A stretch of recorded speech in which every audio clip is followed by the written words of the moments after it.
Prince Harry, The Attention Economy, and the Toxicity of Logic. By Colin Liddell. I have written my fill about Prince Harry, see the link for details, but the latest chapter in the story, Harry's release of his tell-all memoir, Spare, needs addressing. What we are seeing here is a major threat to the royal family, who, in the lurid revelations of Harry, no doubt prompted by Meghan at his elbow, are presented as a bunch of rather shitty, ordinary people. Basically, it's a bum fight. This sort of thing is really a function of our modern age, which, through the attention economy, is a relentless driver of logic, which is, itself, highly toxic to the idea of royalty. There is a lot to unpack here, so let's tread carefully. The conventional definition of the attention economy is an internal company, organizational theory. But what I mean by the term is more akin to the idea of the click economy, namely the gaining of attention to sell things. But I prefer the term attention economy for this phenomenon, as it is about more than clicking a mouse. Anyway, Harry and Meghan's book and global brand definitely fall into this category. The more attention they get, the more power and money they can kick up. In an odd way, this is their attempt to be royal, as the nature of royalty is to garner as much attention as possible. But attention is also a medium for logic, which, in its most basic sense, is simply having ideas and joining them up with the nearest most obvious and adjacent ideas. Individuals are capable of this, but so too are cultures and societies. Occasionally, such chains of logic can turn into dangerous and destructive revolutionary tendencies. Hence the Latin expression, reductio ad absurdum, which essentially means destroying a premise by taking it to its logical conclusion. The truth is that logic is no guarantee of sanity.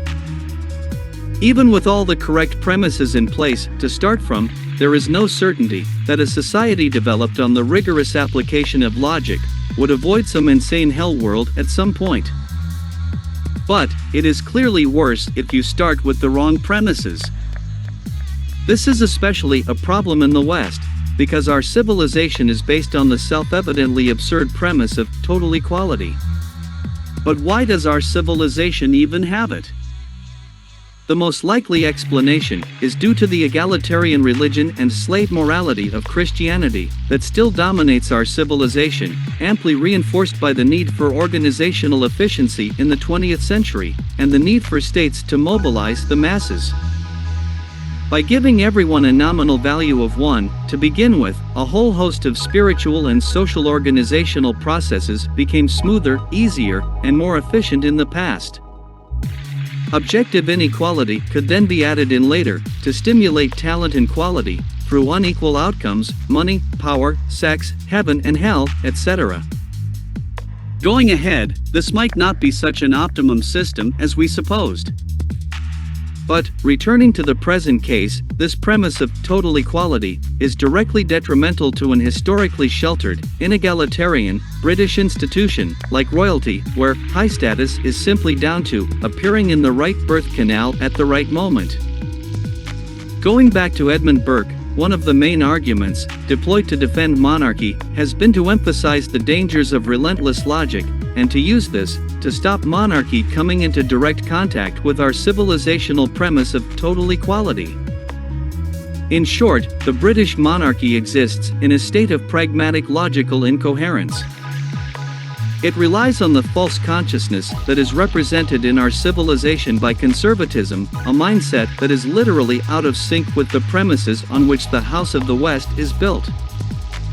The only way monarchy can really survive is to slow down or derail the logic train, or to take a more radical approach and change the fundamental premise of absolute equality. We see similar problems with race, not to mention sex. If we're all equal, why are whites, as a group, still much richer than blacks, as a group, etc., etc.?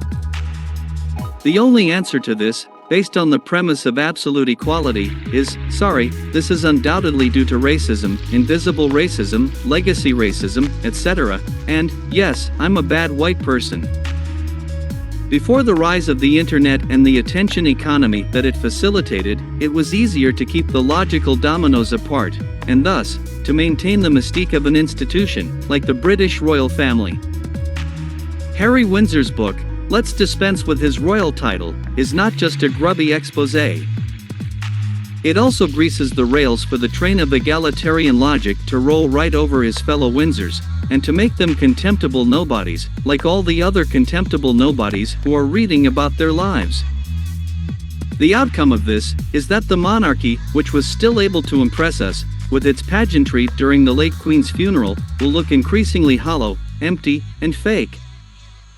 Rather than selling itself on bling and mystique to a bedazzled multicultural Britain, its best chance of prolonging its rather pointless existence will be to keep an ever lower profile, the Swedish approach, and to try to become too boring even to be mentioned in the press or anywhere else. A hard ask for the Windsors.